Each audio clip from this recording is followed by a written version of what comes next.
Hey guys, welcome back to my channel.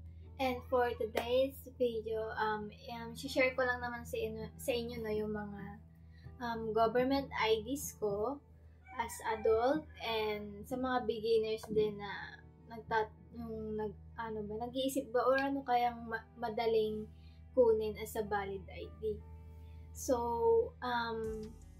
Way back nung 17 pa ako, talaga ang pinakauna kong sabihin nating ID for voters, ganon. Kasi dati 'di ba, dati yung old ng voters is may ID talaga. But nung panahon na nag-ano ako ng voters ID is receipt na lang ang marireceive.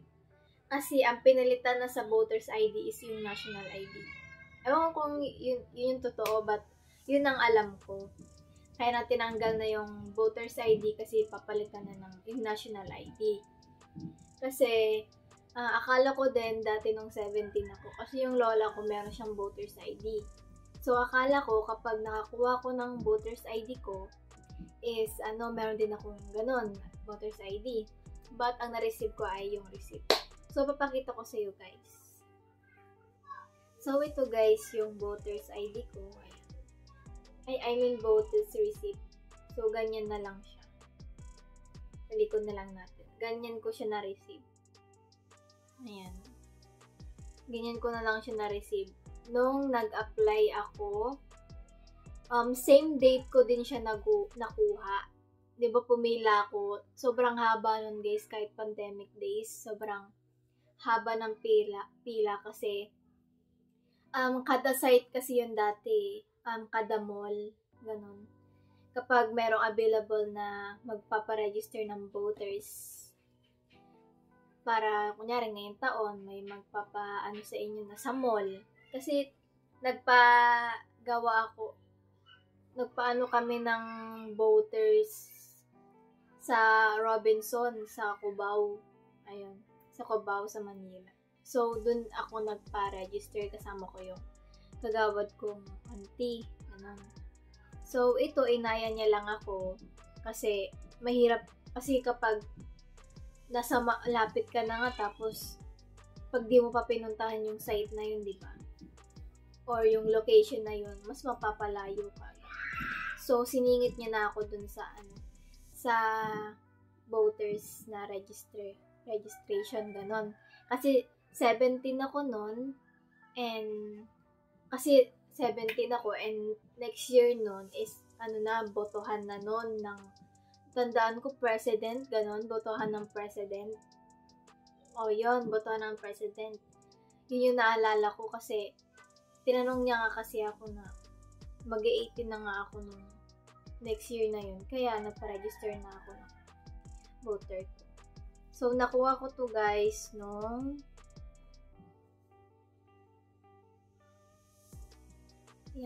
nakuha ko to guys nung October 27, 2021. So, kasagsagan nito ng pandemic. So, syempre, hindi pa ako 18, syempre, akala ko naman may ID, ganun. Kasi gusto ko din yung may ID talaga. Kasi ang alam ko sa yung mga ganyang ID, voters ID, is valid ID. Pero, ang para sa akin na yung voters ID, nagagamit ko na lang kapag magbo-vote ako. Hanapin ko yung serial number ata tawag doon. Kasi 2 beses pa lang ata nakapag dalawang beses nung president tsaka nung election for kagawad para sa barangay. Ayun. So, ang next naman is ang next ko na ID pagkatapos ng registration na ito, it takes naman ako nito, ganun din, 17, ganun, 17 din ata ako nito, or malapit na mag-18. Ito naman ang aking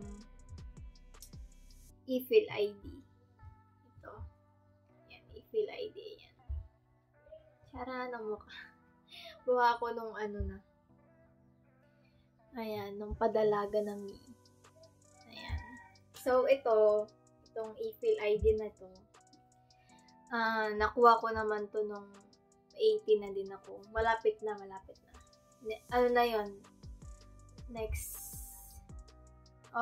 year na yun. So, nakuha ko to, may registration, ang story kasi nito, may registration nito sa barangay.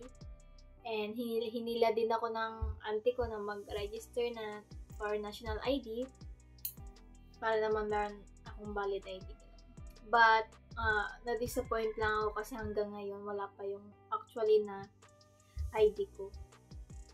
So, ayun.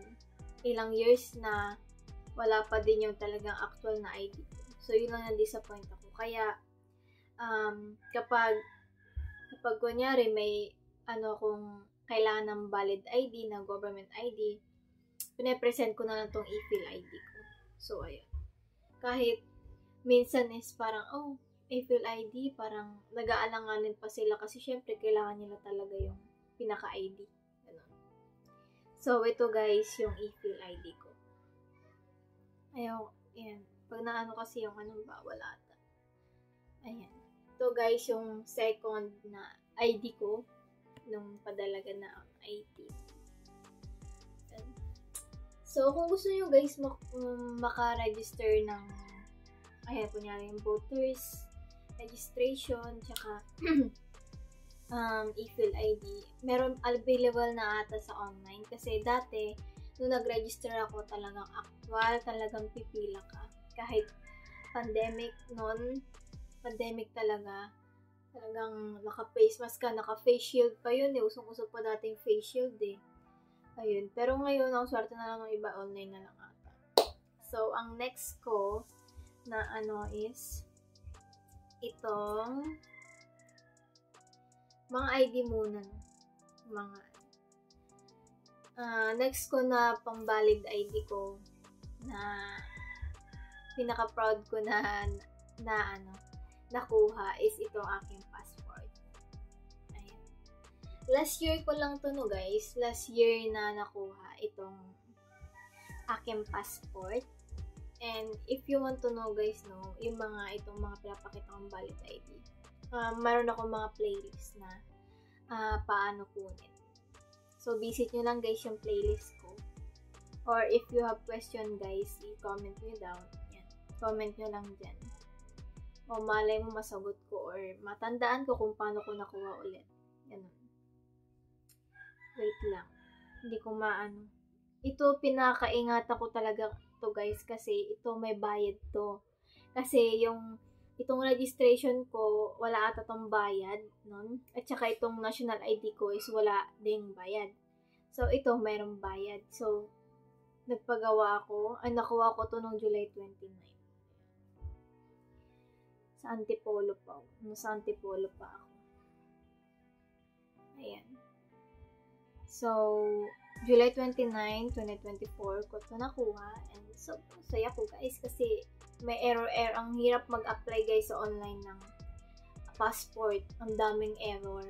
But anyways, meron akong tutorial doon, pag nag-error yung site or kapag about sa payment. Ang problema talaga sa pag-ano ng passport is about payment. So, ito guys, ayoko talaga yung nagagano. Syempre, pagbago, diba? Ang hirap kunin nito guys, talaga. Itong passport, ang hirap kunin.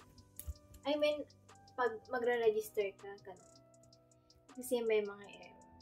So, pakita ko lang naman guys ang aking mukha. Paano ba ipakita? Ayan. Sharon. Basta yan ang aking mukha. Ayan. Ayan ang aking mukha. Naka-passport.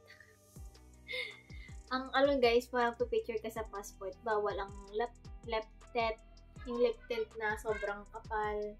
Tsaka yung eyebrow, dapat medyo natural lang tignan. Tapos yung smile, ganyan lang talaga, natural lang. So, ito guys, yung pinaingatan ko. And nagbayad ako guys. Nag-register ako nung July 27. Pero dahil nagbagyo kasi noon, nung, ewan ko kung nakalimutan anong bagyo nun, na-extend ng 1 week bago ko na naman makuha itong passport ko. So, nagbayad ako guys dito ng 950. Ayun. So, mabuti na singit ko to bago nakapunta dito sa province. Kasi, syempre, ang layo, di ba? Lahat dito. Ayun. So, talaga yung pinapaingatan. Like, bawal may scratch, bawal maganyan, lahat bawal, ganyan. Kaya, tabing-tabi ko to. Ewan ko, mas mahal ko pata yung ito kasi yung white ko.